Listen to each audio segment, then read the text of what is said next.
কত তাড়াতাড়ি দিনগুলো চলে যাচ্ছে, দেখতে দেখতে 7 মান্থেও পড়ে গেলাম। আর আজকে আছে ডক্টরের চেক আপ 7 মান্থের। তো সেই জন্য সকাল সকাল ঘুম থেকে উঠে সমস্ত কাজটা ছেড়ে চলে এসেছি রান্নাঘরে। আজকে বানাচ্ছি একদমই সিম্পল রান্নাবান্না। খিচুড়ি এদিকে বসিয়ে দিয়েছি। আজকে সমস্তটা একটু নিরামিষভাবেই করব, তবে ওই পুরোটা নিরামিষ না, ওই গোবিন্দভোগ চাল দিয়ে মুগের ডাল দিয়ে খিচুড়ি করেছি। আর এখানে খিচুড়ির জন্য এখানে যে সবজিটা তৈরি করতে হয় মশলাটা সেটা তৈরি করছি। আর বানাবো হচ্ছে এই বাঁধাকপিটা অনেক দিন ধরেই পড়ে আছে, তো ভাবছি খিচুড়ি, বাঁধাকপির তরকারি আর একটু ভাজাভুজি কিছু বানাবো। আর রাত্রেবেলা থেকে বর ফ্রিজ অফ করে দিয়েছিল, প্রচুর বরফ জমেছিল। তো দেখো কতটা বরফ জমেছে, আর সেইটা দেখে আমি মিঠিকে জলদি ডেকে দিলাম যাতে ও একটু দেখে মজা পায়।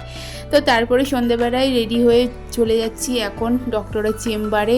আর আজকে যেন তো প্রচুর ভিড় রয়েছে, আসলে অনেক রকম ডাক্তার এখানে বসে, তো সেই জন্য ওয়েট করতে করতে আর বিরক্ত লাগে। এই অবস্থায় এই পেট নিয়ে বসে থাকতে না খুবই বিরক্ত লাগে। তো নেক্সট ভিডিওতে বলবো কি বললো ডক্টর।